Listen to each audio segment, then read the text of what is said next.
Oh, hey, Webster Tarpley's joining us there, everybody. Hey, hello. Hey, Webster, can you hear us? Yes, I think so. Oh, fantastic! It's great to have you back on. Boy, Thank you. Twice in a day. It's a real treat. How's it going, Webster? Not too bad. We got Shepard and Bellis here, Kenneth Webb, and Joe Bannister. Hi, Webster. Just kind of talking about the independent media a bit and the importance of having that counterbalance to the mainstream media, Webster. Well, let me say maybe a couple of things.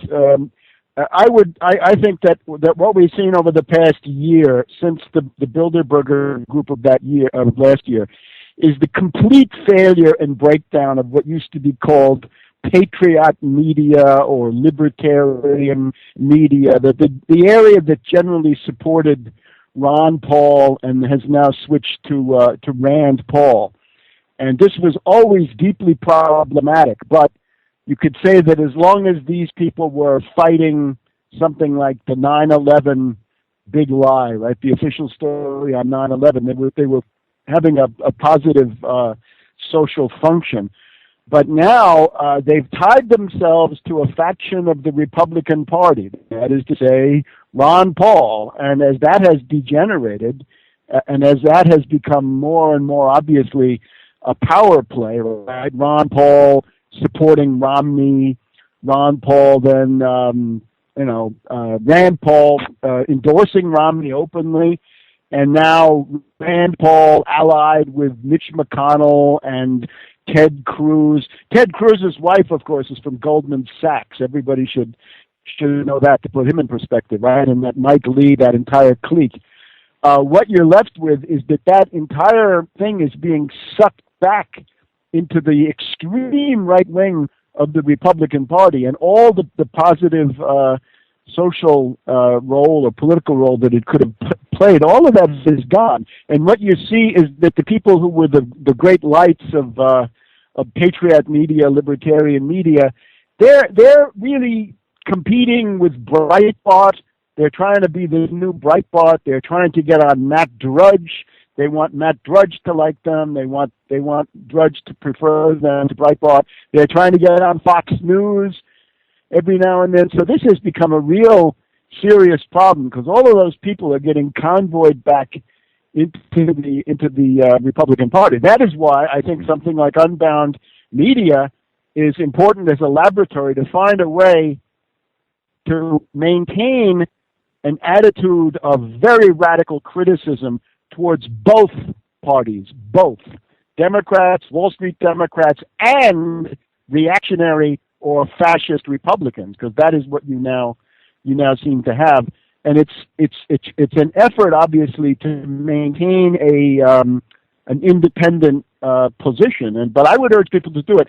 And there's a cultural aspect, right? Because the world of this patriot radio was some kind of I don't know what, country and western. And this is fine as far as it goes, but that can't be the only thing. There's got to be something urban. There's got to be something labor-oriented, right? There's got to be something which is not simply, I don't know what, deep in the heart of Texas, right? This is not the whole story. That will never do, right? There's an urban industrial Northeast or California or Midwest. All of that has gotten really, very little attention, and I think it would need more. Case in point is this stuff in Egypt, which maybe we can talk about if people want. Yeah. I think that this is a very good thing that we have General Sisi and the Egyptian army, because what was going to happen there, and you can see it now more clearly in retrospect, is that the Muslim Brotherhood with Morsi, but also with Al-Qaeda, right? Today, the news from today is that Zawahiri, the head of Al-Qaeda, had his brother arrested in Egypt by the police and the army, right? So the brother of the world's top Al-Qaeda terrorist, that was the head of the top CIA, Arab Legion, or whatever you want to call it, he was arrested. So you could see that what they were trying to do was to bring the Syrian civil war to Egypt, or the Libyan civil war to Egypt. That model, that is what they absolutely wanted to do. They wanted to have a coup where Morsi would be the coup from inside the presidential palace. They could start this Islamic Emirate of the Sinai Peninsula. That would allow the U.S. and NATO to come in and seize the Suez Canal, and the country would begin to break up. Because remember what their model is. They want to have the caliphate. So what's the caliphate?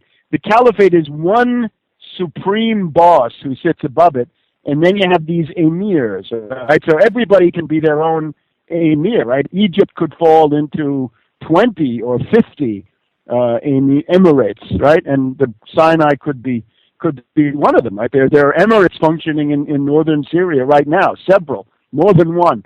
So you get the idea. This is what was planned.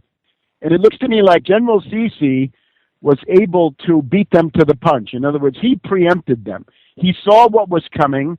He realized that most generals would be assassinated under that scenario, right? If Morsi had remained in power, there was going to be a civil war. Lots of generals would have just been taken out and shot. And I wanted to remind people. I have a lot of people writing me that the U.S. wanted the coup. The U.S. owns the Egyptian army. 1.5 billion is not enough to buy the Egyptian army. Saudi Arabia is already paying 10 to 12 million in protection money, and just because they're so scared, they paid that money. So Egypt doesn't need that money. But here we have the Washington Post of Thursday. The U.S. criticism of Egypt reflects fears of military rule, I would say fears of Nasserism, because what we have now is a new Nasserism, and that, of course, in the Middle East, historically, in the 50s, 60s, 70s, and even into the 80s, Nasserism was the thing that the imperialists hated and feared most. And they always backed the Muslim Brotherhood against the Nasserists, right? They just always did, from the 1920s to the 50s to today. That has never changed. So I would say rather than say there's the danger of a civil war, I would say that the Egyptian army has preempted a civil war. In other words, they struck first before the Civil War guys were ready to go into action. And what you see now is a broken-backed version of what the Muslim Brotherhood wanted to do, and they're losing, right? And I don't think this goes on for too much longer because they're just they're getting mopped up, right? They're getting quelled. So that's the end of that. How do you think the economy is going to be looking for the next year here in America? And will this Egypt scenario play into that? Well, I was hoping you were going to ask me about the Egypt economy because that's what I have to work on right now. Okay. What do you do if you're General Sisi now, right? Look, legitimacy, right? There is a problem with legitimacy, right? Legitimacy can come from elections, and you can call that, formal legitimacy. On the other hand, in Egypt, nobody really had that kind of legitimacy because this guy Morsi made it up as he went along, right? He, last December, after he sold out to the International Monetary Fund, he put a thing in the Constitution. He, as president, alone, right, acting on his own, he put a thing in the Constitution saying everything the president does is above the Constitution and not subject to judicial review, right? So that's a little bit, that's really not very legitimate, right? That's certainly not the democratic method. But what the legitimacy that Egypt needs is substantive legitimacy, right? It's what every government needs. If you want to be legitimate, you got to deliver the goods.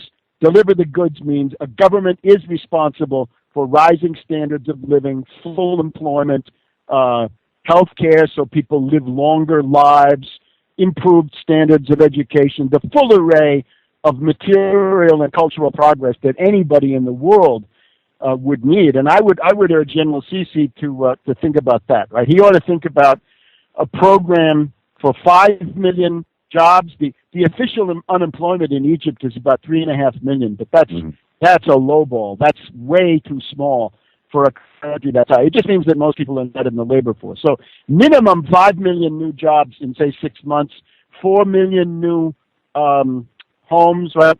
Dwelling units, apartments. You got to remember the old idea of the Cape to Cairo railway down the Nile and then to South Africa, right? You got to start it from Cairo. Make it the Cairo to Cape railway. You do the same thing across the northern part of the country, right, from Benghazi, Libya, to Palestine, and Jerusalem, Amman, Damascus, and the rest of these places. The same, obviously superhighways along the same lines. And all you have to do with that is two things. You have to seize control of the central bank and force them to put out large amounts of 0% 100-year credit so you can build these things. You can use your internal resources for most of it. For what you can't manufacture yourself, right, for the modern capital goods that you would need to import, I would say the BRICS bank, right? Brazil, Russia, India, China, South Africa, right? They're the BRICS. They've been talking about a bank that would be an alternative to the International Monetary Fund and the World Bank. That is exactly what we need, but now we need it. And it should be, I would urge them to fund it. They were going to put $250 billion into that bank. That's what they should do. They say they're putting in $50 billion. Fine. If they have $50 billion, they should probably assign about half of that to Egypt. In other words, launch the BRICS Development Bank on the world stage by coming in and allowing Egypt to import all of these high-quality capital goods that they would need, right? And that would give you the legitimacy that really counts, right? The legitimacy of succeeding in raising the standard of living. That is what Morsi promised, by the way. Morsi said that the purpose of his government was going to be economic justice, to raise the standard of living of the poorest workers and peasants. And then he turned around and made a deal with the International Monetary Fund, raised the sales tax, and even he talked about a value-added tax, and he was trying to chip away at these subsidies, right? In these countries like Egypt, there's a floor under everybody, which means no matter how broke you are, you can buy a couple of really nice big loaves of bread, or you can get cooking oil, or you can get the fuel to heat your house, or even gasoline. He abolished the support on gasoline. He doubled the price of gasoline last autumn. Right now, any government in the world, imagine here, you double the price of gasoline. Right, you're going to get riots. You're going to get all kinds of problems. So that just shows how crazy Morsi was to give in to the IMF, and everybody knew that was the issue, and that would happen. So that's what I would hope for. That's tremendously interesting, Webster. And I was just thinking, when I was a kid, I mean, I don't know, 20-something years ago, gas used to be about $1 a gallon, less than $1 a gallon, and now we're looking at $3, $4, $5 gas places. Do you attribute all that to inflation in the U.S., or do you think there is a plan behind that to possibly, break the backs of the American people? What's your take on that? Well, part of it is the decline of the dollar goes hand in hand with the deindustrialization of the United States. In other words, if you want to have a strong dollar, stronger than it is now, you cannot systematically destroy every industrial plant that was making things, and a lot of it was there for export. Now, the U.S. has, the U.S. de-emphasized exports after the Marshall Plan, really around 1950. They began saying, let's not do all the work of traipsing into Latin America or Africa or other places and try to sell things. Let's just stay home, and let's have, in Detroit, they called it built-in obsolescence, right? They say, let's make clunkers that will fall apart after 3 years, and then we can always sell more, right? And it was clear. Then Volkswagen came in, followed by the Japanese, and you can't do that, right? So you got to make quality products, and if you want to know why Detroit is in bad shape, it's because of those stupid decisions by the stupid management of General Motors and these other companies, right? Well, it's like go drive a Ford Escort, and then go drive a BMW, and yeah, right. You really notice the quality difference, and I don't think they ever figured it out. Really, it's like is it a race to the bottom of the barrel, or some of these. It's almost like the whole China thing. Like, you can get anything from China, but it's pretty much junk. Well, America's kind of in between. And you got like some good quality stuff coming out of Germany,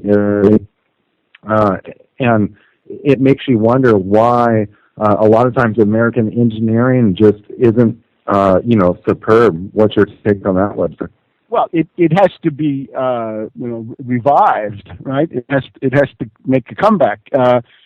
You have to have a systematic policy of reindustrialization, and that's what I've been arguing for a long time. Right now, obviously, you have biotech, you have a certain amount of Silicon Valley. Other than that, you got agricultural products, right? That's what the U.S. makes. But just back to energy. Why is energy expensive?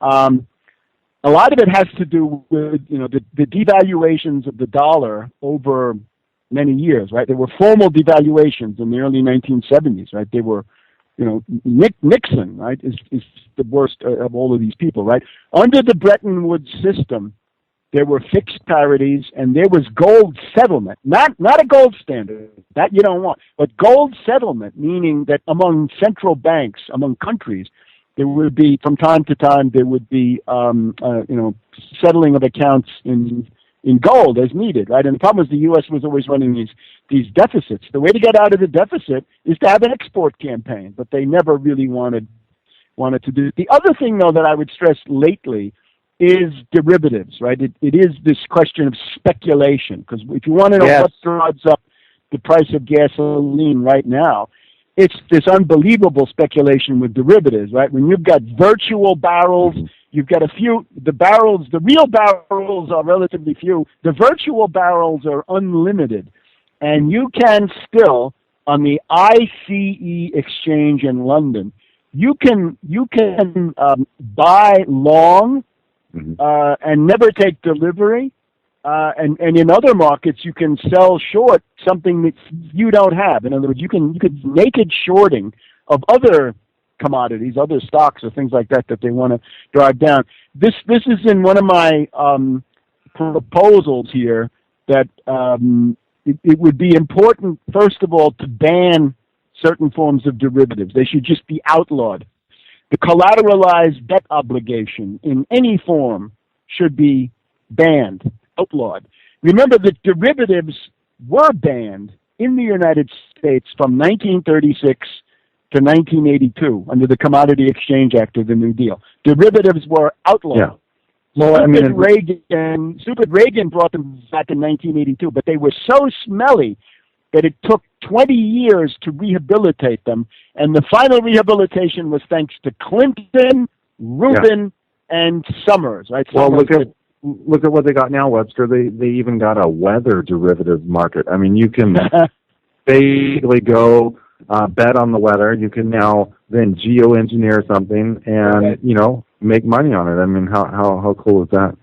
But this is exactly parasitism. In other words, this is the London whale, right? If you want the London whale of the J.P. Morgan Chase. So these two little people were just indicted this past week. Right? Fabulous Fab Touré was indicted for his role in the London whale. But what you would need to do is again, the collateralized debt obligation was what destroyed Lehman Brothers. It's what destroyed Merrill Lynch. It's what really destroyed every bank on Wall Street in terms of those banks. Right? They were all holding collateralized debt obligations. Then there's the credit default swap. Credit default swap is different. Right? This is betting on whether something will go bankrupt or not. And this is another bucket shop. In other words, it allows you to bet on something and call it insurance without having an insurable interest. In other words, I can insure my house because I need a house, so I have an interest, right? I care one way or the other. But with a credit default swap, you can bet on some event, that it's a million miles away from you and that you have no stake in whatsoever, like, whether a certain country will go bankrupt or not. That's been the main use of credit default swap. So if they're gambling, they're illegal, and if they're a form of insurance, they're also illegal because the people putting them out don't have the requirements to be an insurance company and haven't registered as insurance companies. So those two clearly, but now specific, and that's what destroyed AIG, right? That is what cost the American taxpayer, $150 billion. The wonders of credit default swaps. But now on energy, there are two forms of derivatives that are used to bid up the price of oil and gas, and these are index swaps. It's a different kind of swap. The index swap, in particular on the London ICE exchange, should be banned, and that ban would be the United States will not allow the importation of anything that was the object of an index swap, and will not allow index swaps to be enforced. In other words, I can go and gamble in London on index swaps, and if I lose all the money, they come and collect. No, you can't collect in the United States. Go home. So that will dry that up. And then we have, this is complicated, but an exchange-traded fund, right? An exchange-traded fund used to be called closed-end mutual fund, but Yeah. an exchange-traded fund, but specifically the kind that are based on synthetic bets of commodity futures. Oh, that sounds real reputable. But that almost sounds palatable the way you described it. Huh? I said that almost sounds palatable the way you described it. No.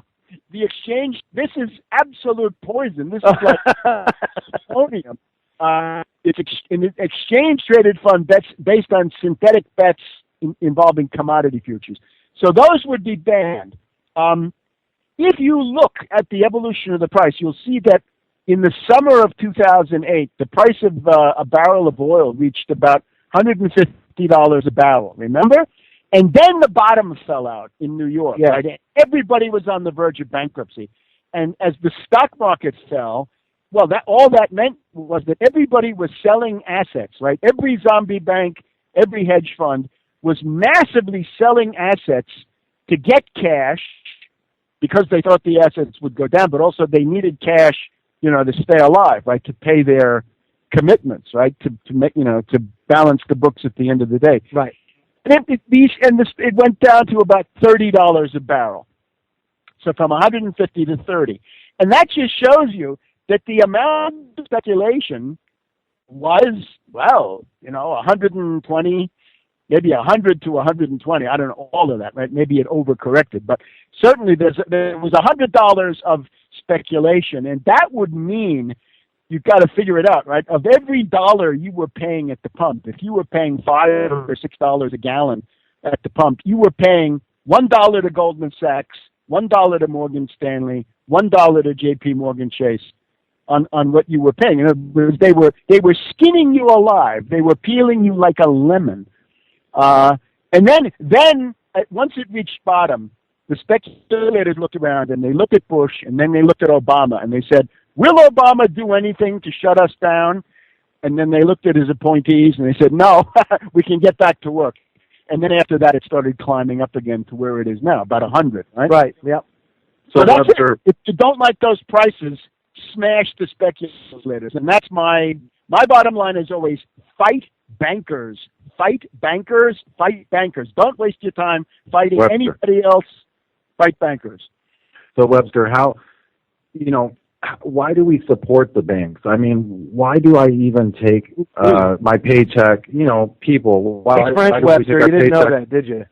Why do we take our paychecks to the bank and even put them in the bank and then write checks against that? Why do we even do that? Why, and then if we go cash our check at the bank, they still want to charge us $5. Isn't there a way out of this? I mean, haven't we figured this out?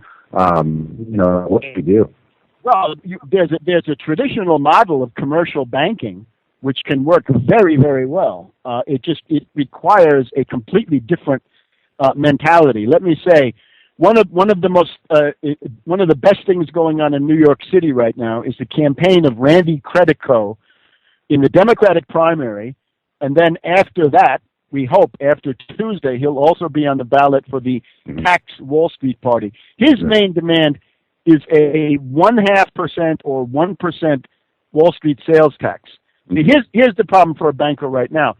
You look at what kind of money can you make doing derivative speculation?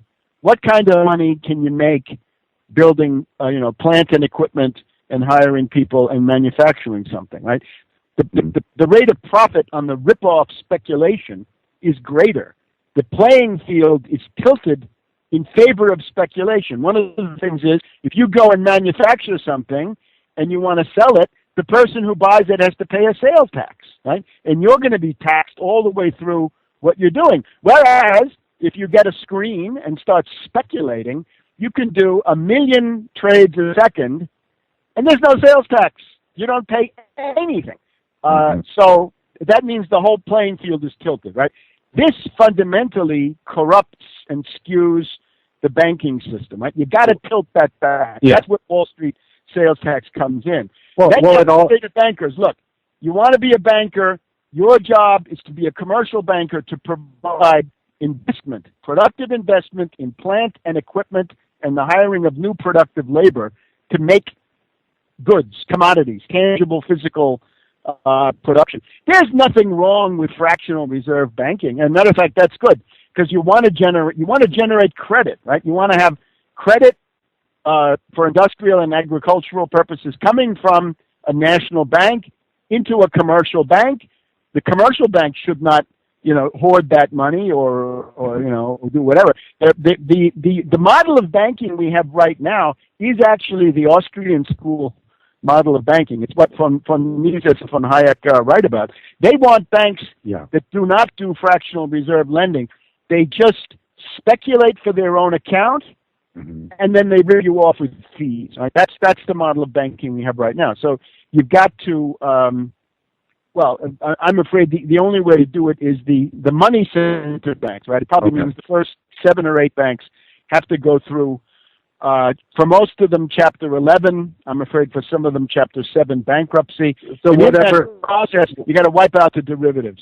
Webster, whatever happened to simplicity? I mean, all of this just sounds too crazy. I mean, just what you just ran through, the average person's got to be like, wow, I got to know all this stuff just to, figure this and that out. What about, taxes, the tax system, for instance? I mean, there's all these books, there's, thousands, if not millions of tax codes, who knows?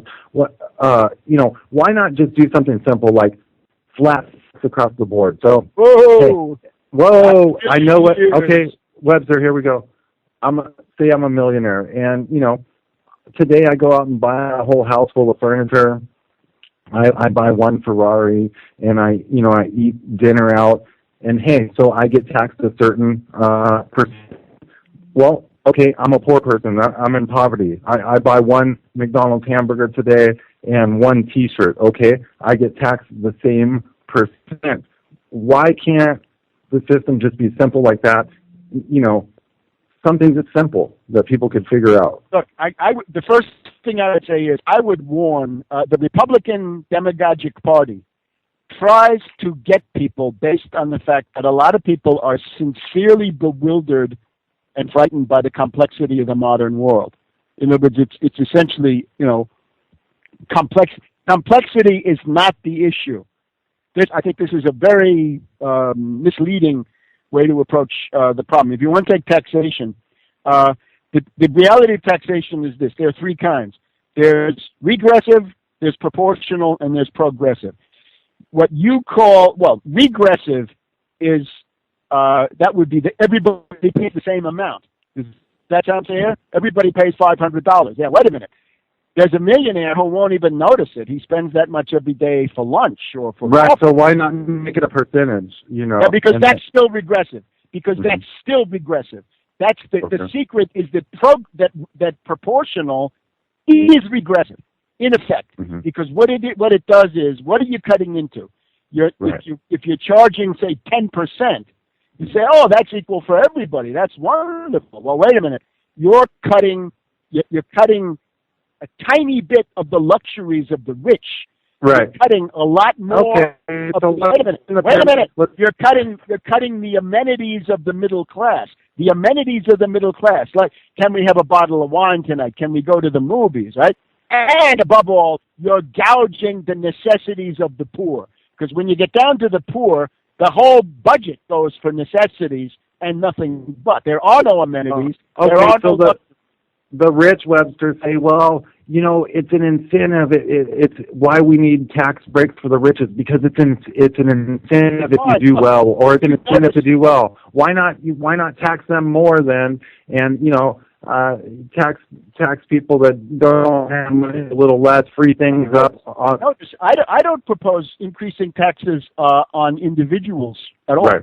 I propose to tax Wall Tax Street. the banks, yeah. Tax bankers. I've said it a Okay. million times. Fight bankers, and I mean bankers in their institutional capacity. Right? The banker is individual. We'll see. Right? We'll get them later. I suspect. Yeah. That's round two. That's round two. But right Very good. now, this is amazing, right? Remember the nobility before the French Revolution, pre-1789? And they said, oh, we're the nobility and we pay no taxes. Right. And the clergy, who were also nobles, the top clergy, say, we're the clergy and we pay no taxes. So that meant the poor bourgeoisie, right, the people in the towns and the peasantry had to pay for everything. So this is what we have now. We have a Wall Street finance elite that says, we pay nothing. We pay no sales tax. And they pay no, wait a minute, they pay no federal corporate income tax. And indeed, Right. General Electric being a hedge fund, actually gets money back from the federal government. Yeah. The federal government owes them. They pay nothing. The federal government owes Webster. has to pay them. Wouldn't it be the best interest of some of these bankers? You hear the analogy like every American in their lifespan might be worth like $6 million or something of that nature. Wouldn't it be in their best interest that they free up the lower class, the middle class? They free them up a little bit. They give them a little bit of revenue to work with so that the economy can actually flourish. Would this be in the best interest, or what's the deal with that? I mean, why are they suppressing the masses? Well, the principal problem is short-sighted greed. It's greed, and it's very short-sighted greed. Here's what I would say. You want to compete in the 21st century. Oh, yeah. Well, then you're going to compete with Europe, which manages now to have a better upward mobility for poor people. And if you're poor, you have a better chance of getting out of poverty in Northern Europe than you do in the United States. The United States social mobility is now the worst of any advanced country except the British. The British are Is it designed like that? Is it designed like? Is it no? designed? This is it's the result of all all kinds of policy mistakes. It's basically something that has emerged since the Kennedy assassination. So it's like a failure policy. It's here's what it is. It's the failure of a ruling class. If you have a ruling class of bankers, once again, you're going to get these bad results. In other words, if you want to compete with China and Japan, where people work hard and study hard, and Europe and these other places, you have got to develop your labor force. Alexander Hamilton pointed out the main wealth, qualified labor force. That's your wealth. Forget about natural resources. No, your wealth is labor. It's the quality of your labor power. Now, that means you would have to say, look at the U.S. labor force and uplift them. In other words, make investments in your human capital. Otherwise, the Chinese will eat you for lunch. And remember, all of these things I hear from the libertarians, they say, oh, it's too expensive to have health care. You've got to have health care. You've got to have health care so that if you're paying to put a guy to get a PhD and a postdoctoral in biomedical sciences or physics, we can't have him get the degree at 35 and then he dies 20 years later. We can't do Webster, that. He's got to live a long, productive life. Get the picture?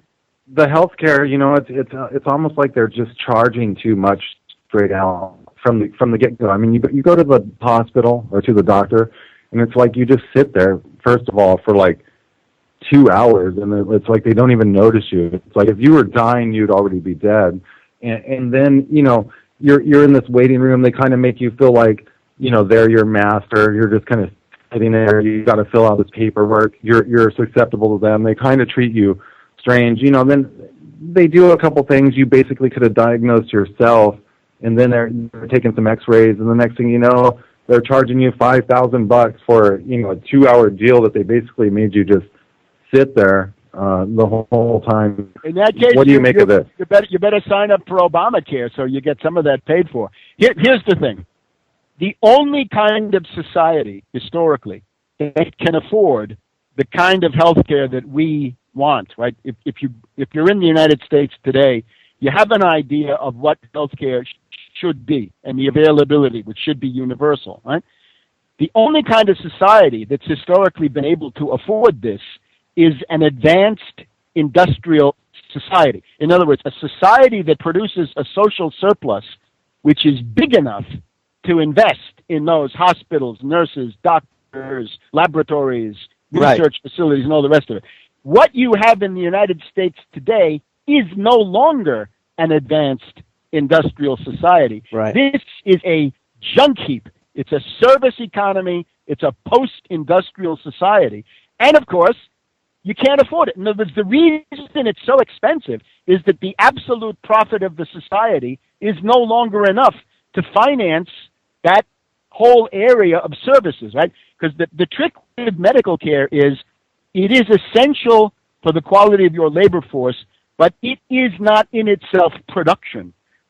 Production for it. In other words, if you if you build an MRI, that's production. That's a productive act. Right. But when you get the MRI working, that is saving lives and everything. But the assumption has to be that the people that get saved by the MRI are going to go back to work, and that's where you realize the net profit for the society. So again, bankers and their deindustrialization. I must say also, radical environmentalists have played a tremendous role in this destruction. But it's mainly people like Volcker, right? The U.S. export economy was wiped out between Carter and Reagan under the auspices of Paul Adolph Volcker, right? When the prime rate went to 22%, in that 80, 81, 82, that basically destroyed export industry. So since then, you've been in a post-industrial junk heap, and it's not surprising that the prices of healthcare are so exorbitant, because it's no longer an advanced industrial society. You want to be able to afford all that stuff, you can give that to everybody, and you have to, but you better reindustrialize them. I think that let me say this, Webster. I think that what you said certainly makes a lot of sense. The issue is that I believe that most libertarians think that way of life is attainable. And while I would love for every individual to be responsible for themselves, the fact of the matter is that, and I would love to have a free market. I would love for there to be absolutely no need for any regulation. Problem is, we're human. And there'll be humans that are going to try and take advantage. There are going to be humans that try to loot and plunder you. And there are going to be humans that are going to get stepped on and walked on. And that's why it's so important to have that regulation. Webster, would you say that one critical juncture here, at the very least, would be perhaps a re-implementation of Glass-Steagall? Yeah, Glass-Steagall is fine. It's all well and good. But Glass-Steagall is what you would have needed, in 2005, right? You could have separated the speculative business from the commercial banking part. The Glass-Steagall I'm 100% for Glass-Steagall, but there are two provisos with this. One is that's to protect you from the next bubble. I guess the next bubble is building up, right? So Glass-Steagall is always a good thing. But here's the other thing, is that if you think that you're going to agitate with Glass-Steagall, you're crazy. Because you're going to go to somebody who's facing foreclosure, and he's got a sick wife, and he can't get health care, and he's got to pay the tuition for his kid, and you're going to say, let's have Glass-Steagall. That's crazy, because this is a process reform. In other words, it makes a lot of sense, but it does not address the immediate life and death issues of people today. It's a process reform, and I'm all for it. But when it comes to agitation, the form of agitation is no to austerity, whatever it is. In other words, no killer cuts, no genocidal austerity, no cuts in Medicare, in Social Security, in Head Start, no sequester, none of that stuff. All right, then, who should pay? Wall Street pays with the Wall Street sales tax, right? That's the secret of the budgets, right? The problem of budgets at all levels in the United States is that Wall Street pays nothing. No sales tax and no federal income tax. So we want to make them pay. Could you imagine this, Webster? could you imagine a shift in foreign policy away from being imperialist and at the same time implementing a tax on the bankers? Could you imagine how many and how much resources there would be available to the American people to actually take care of things at home? Yeah. I mean, it's unbelievable the resources that are wasted and squandered, really, if you think about it. Yeah, but there were two things. One is the Wall Street sales tax. In other words, some derivatives have to be banned, but you can't ban all of them. It's too complex, right? So you do something simple. You slap a 1% tax on all derivatives, stocks, bonds, and derivatives transactions. Let the feds keep half of that. Let the states get the other half, because we're talking about maintaining the social safety net, maintaining education, maintaining essential services, the fabric of civilization, in other words. Head Start, school lunches, all the things, Meals on Wheels, whatever it is, right? Veterans benefits. That's all got to be paid for by Wall Street with a Wall Street sales tax. That's on budget. But then you got the Federal Reserve. The Federal Reserve, again, has to be seized. You call up Bernanke, a real president or a powerful movement could call up Bernanke and say, look, Ben, we want $5 trillion made available tomorrow through a credit stimulus window, and you're going to put out a tender offer. Any governor who's got a shovel-ready big infrastructure project, right? We're going to rebuild the interstate highway system. We're going to rebuild the industrial, the electricity grids.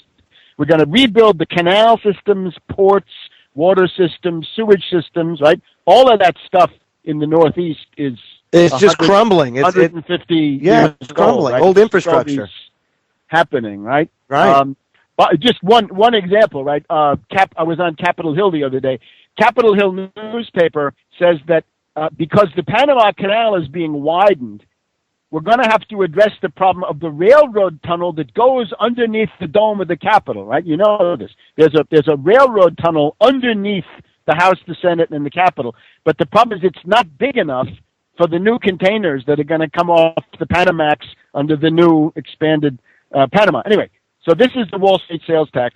But then the Fed has to be they've got to put out $5 trillion, and they got to offer that at 0% for 100 years, and then with that you essentially restart your economy. In other words, the Obama stimulus had some positive effects, but ultimately it failed. It did not create a recovery because it was just to prop up the state budgets for a couple of years, and then it's over with. It has positive effects as long as it lasts, but it doesn't address the issue of capital goods production. And that's where the depression exists, right? The depression is you're not producing locomotives, generators, machine tools, heavy-duty equipment for local and also for export. So That's what you have to do. And if you say we're going to build the maglev from Boston to New York to Chicago and San Francisco, and another one from Chicago to New Orleans, and all the rest of this stuff, right?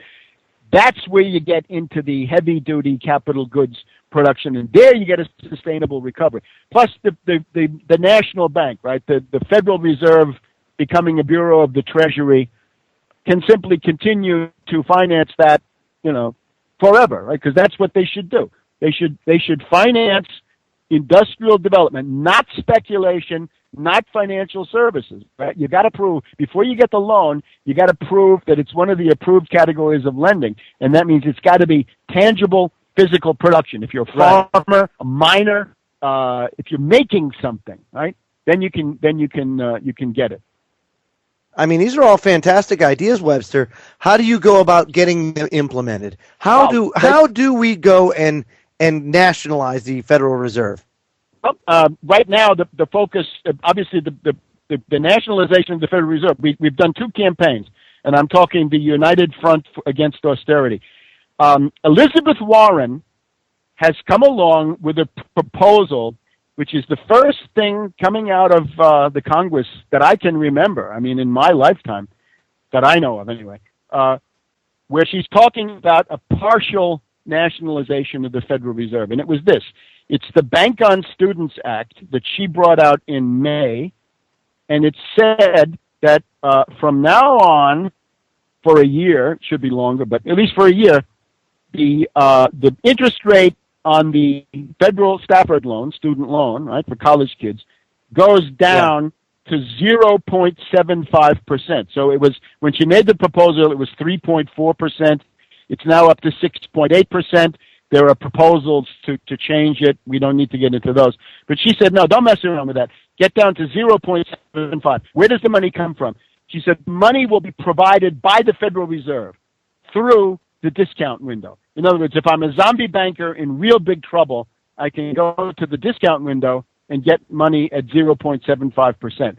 I should be able to do that as a student, 0.75%. And the bill said the Board of Governors of the Federal Reserve shall make available this money. In other words, they're ordered, they're coerced, because it's a creature of the Congress. But it acts as if it's completely separate. But what we need to do is get our hands on that credit-creating power so that we can use that for job creation, or in this case, to vastly improve our student loan situation, right? This is now $1 trillion. Imagine the savings if you cut it down from 6 or 7% to less than 1%. Yeah. That's a lot of money. That's a big burden.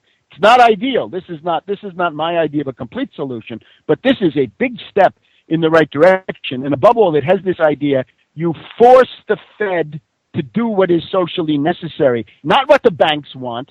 You're not there to serve banks. Right. You're there to serve the public interest, Bernanke or whoever it is. Well, then how else do you, let me ask you this, how do you implement a tax on those that lobby very heavily to gain favor in Washington? And I'm talking about the banksters. All right, well, there are two things, right? One is, if you look at Occupy Wall Street last year. Yeah. Occupy Wall Street was run by agents, right? It was run by anarchists who were, in, I think, quite a few cases, pretty conscious NATO agents, right? Intelligence agents, records. Right. They were there to wreck the thing.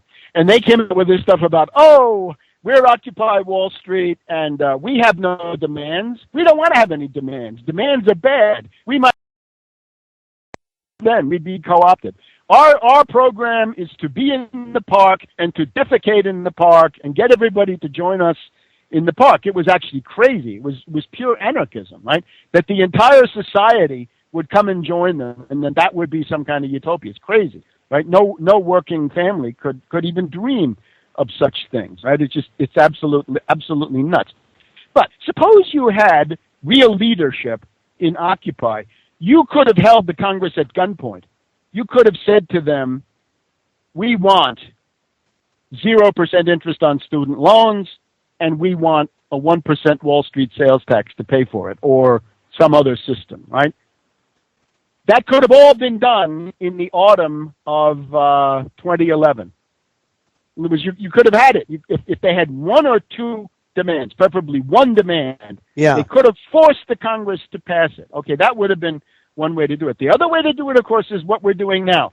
We've got people out on the sidewalks of New York gathering the signatures, doing the slog, and it's the Tax Wall Street Party. Randy Credico, right? A colorful New York figure, a typical figure of the New York left. Not all perfect, right? And I don't agree with him on everything, and nor does he with me. But on this core, that if you're going to do anything in New York, you've got to tax Wall Street. You want to have pre-K education, tax Wall Street. You want to make the city college free, tuition free, the way it was, right? The way it was in the 60s and 70s. You got to have the Wall Street sales tax. If you want to rebuild the infrastructure, you got to have the Wall Street sales tax. So what I'm hoping for is that this Credico campaign, right, and that's for the it's for the Democrat primary on September 10th. But then, if we get the signatures, which we think we're getting, we'll know that next Tuesday, Wednesday, or sometime next week. Then it will go all the way to November 5th. Right? Yeah. Then he'll be on the ballot. The Democratic Party with de Blasio or some Soros puppet, and then it'll be Tax Wall Street Party, Randy Credico.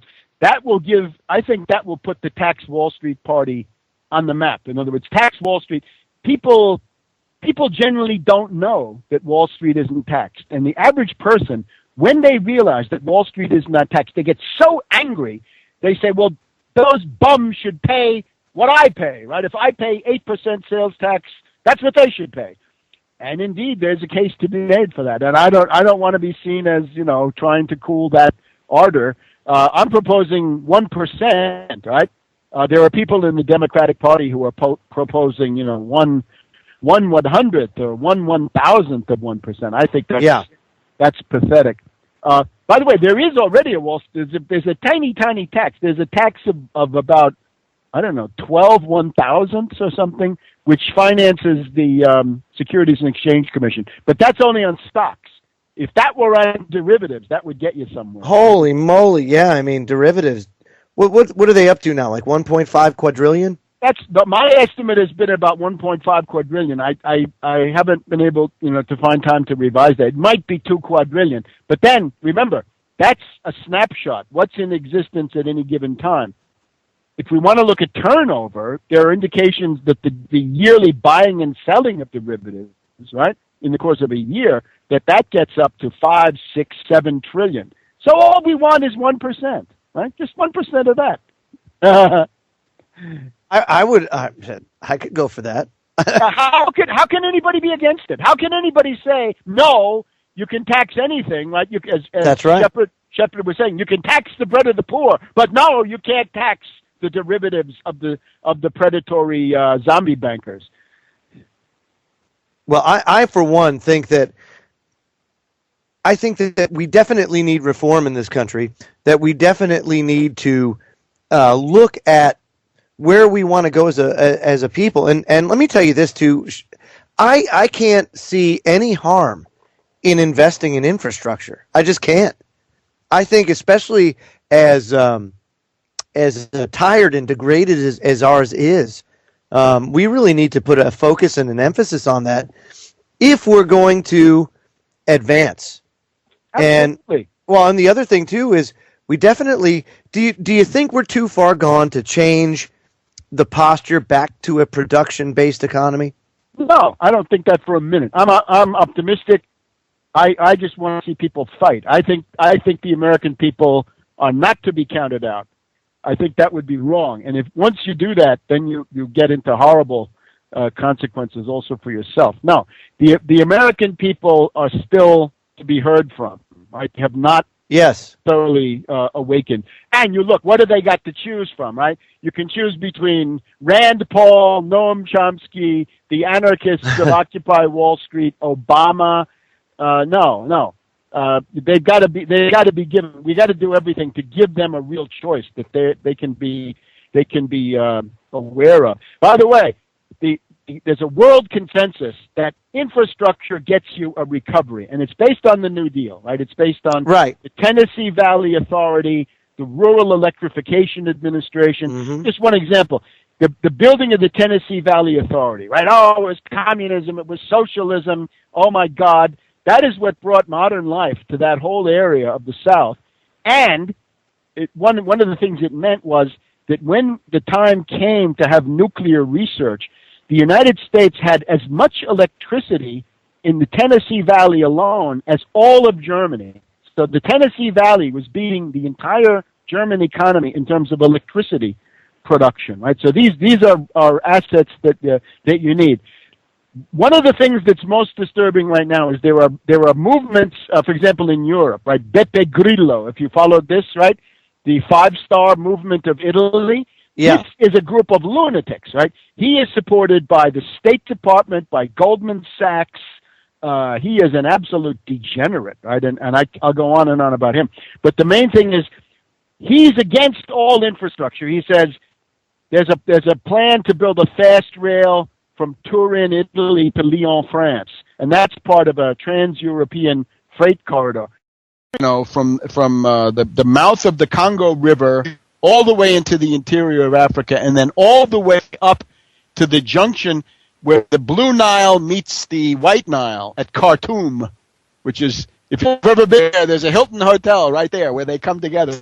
You could have that kind of a waterway. You could be on it through the Congo. You could then go up the Nile. You could turn off to the right to go to Ethiopia, or you could keep going to Cairo and Alexandria and Port Said and the Mediterranean, right?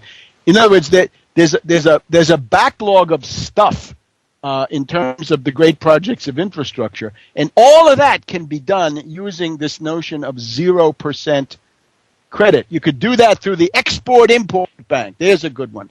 The Export-Import Bank is a great thing. That needs to be funded, right? And they need to get their money at 0%. Now they have to lend it out a little bit more because there is a risk. But the U.S. exports without the Export-Import Bank would absolutely collapse. Wow.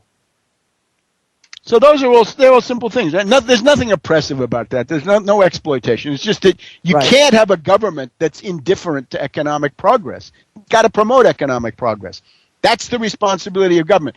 When the preamble to the Constitution says promote the general welfare, that's what it means. Promote successful economic development in which everybody participates, right? Higher wages, industrialization. Naturally, some people at the top get rich. So what? The overall standard of living is rising. Equality is not the goal. I mean, you can have 20 to 1, 30 to 1, 50 to 1. That's all right. 600 to 1 probably is not so good, right? That's what we have now, 600 or 700 to 1. This is too much. But within that framework, you can have something for everybody. In other words, I would even argue to an industrial capitalist, at least, you'd make out better under what I'm talking about than you do today. And most industrial capitalists, if you can find any, they would agree with that, right? Because they say the whole system today is skewed in favor of the banker, the speculator, the derivatives monger, and what have you. Well, wow, Webster. I mean, this is...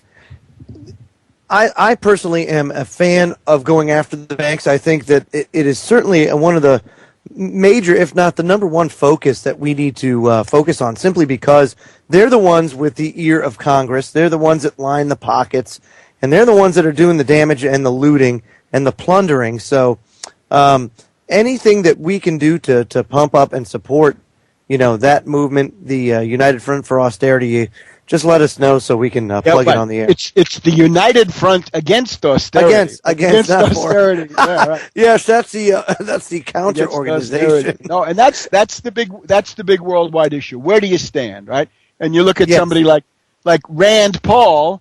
Rand Paul says, balance the budget in 5 years. Too bad if you die. Right? What is the point of this? It's absolutely crazy. And again, right now, the focus, if you want to take a look, is the this tax Wall Street party. You can go to let's see, Credico2013.org, Credico2013.org, and you can see, right, this year there's a Virginia governor's race, there's New Jersey governor, but then there's mayor of New York. That's a very big one. It's as big as either of those other two. And there, at least, we have a voice, right? He's not as well funded as de Blasio, right? The attempt right now is Soros wants to impose de Blasio.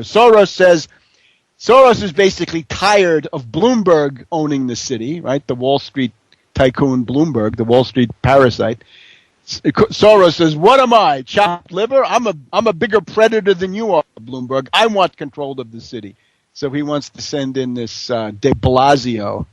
But no, Credico and the Wall Street sales tax, that's what deserves your attention. And it's amazing, right? A movement coming up from the sidewalks and the asphalt of New York that says, tax Wall Street, because otherwise you can't live, right? Otherwise, if you don't tax Wall Street, the city is, it's starving right in the midst of this huge river of money. Well, I'll tell you this. The other nice thing is that he's for, he's against stop and frisk. Look, all of these other candidates, this is an amazing thing. They do the weasel words. They do the double talk, right? Like de Blasio says, oh, we want the era of stop and frisk to be over. What does that mean? How about that stop and frisk should be over? Yeah, that's probably good. Right? And stop it. And the other one's this Quinn. Quinn is the head of the city council. She's a clone of Bloomberg. See? So you're either going to get a clone of Bloomberg in the form of Quinn or a clone of Soros in the form of de Blasio. And Quinn says, well, we want to reform it. We want to remove the bad aspects, but mend it, don't end it. That's Quinn, and all of them, they all pretend they were against it, and they all pretend that they want it over. But then you read really carefully, and that's not what they're saying at all. They all want to keep it, except they want to make it less racist and less oppressive, and so forth. Credico's the only one who says end it, and I have to say, he speaks as somebody who's been arrested a few times. Right? He was arrested at Occupy. Oh wow! He was arrested at Occupy. He was arrested once with Cornel West doing an racism protest. And this is what I think is extraordinary. Credico goes from Occupy Wall Street, where I think he had ideas about demands, but there were no demands, right? And they were very militant. No demands, no demands, no demands. They're crazy. To now, Credico has 24 promises to the people, and any of them that cost money are paid for by the Wall Street sales tax. 24 promises. Can't beat that. Somebody that has a plan and actually pay for it. 24th promise is we can pay for all of the above with a 0.5% sales tax on Wall Street stock transactions, which could raise $60 billion per year. That's just stock. I would say make it derivatives too. And that would double the income of New York City. Double the income. So you'd have money to pay for the things that Bloomberg has destroyed. Anyway, that's I call that progress. So if that's possible, then we need to be optimistic. No, absolutely. And I don't want to keep you, Webster. If you want to hang out with us, that's great. I'm afraid I have to drift off in a few minutes. I figured you had to drift off, yeah. What others have to say, I don't know. Boys, what are you guys' thoughts on all this? Well, guys, could I just point out there's yes. a study which everybody should look at. It's from the American Society of Civil Engineers, and they do a yearly or periodically they do a report card on U.S. infrastructure. And their rating for U.S. infrastructure last time around, a couple of months ago, a D+. Now, before that, it had been D, but there was some money in the Obama stimulus that did get into infrastructure. There was $80 billion for a highway bill. It was totally inadequate, but some money was there, and that had some effect. So we went from a D to a D+. But the estimate from the American Society of Civil Engineers is the deficit is $3.6 trillion to get to a C. So to get from D+ to C is a long reach. You need almost $4 trillion to do that. So that would be the first demand I would make to the Federal Reserve. You cough up $4 trillion in 0% 100-year credit. Yeah. And the states will borrow it, and the counties and the cities and the Port Authority and all this other stuff. They can borrow that, or the Transcontinental Maglev Authority will borrow it, and we'll get building, and that will give you $150,000 to $200,000 is a job, right? So do the division, and you get some pretty good job numbers. Pretty good growth. Yeah, absolutely. Webster, we got to wrap it up because Susan Lindauer is going to be joining. But hey, I appreciate you coming out again and supporting us. And everybody should take note of the bankruptcy of the existing models of this pseudo-populist Ron Paul, Patriot Radio, all that stuff. Right? That's essentially it's returning to the Republican Party. I'm sorry. It's Breitbart, it's Drudge, it's becoming sort of like a radical version of Fox News. The similarities are getting greater and greater, and that's no future for anybody. In other words, nobody wants to hear that kind of nonsense. Nobody wants to hear a broadcast which is a branch of one of these two political parties that everybody hates. And that's where a lot of that stuff is going, right? Libertarians are now part of the Republican Party, right? They're ensconced with Little Rand and the rest of his crew there, right, who want to shut down the government. So that's where Unbound comes in, right? Unbound is my hope to create a new model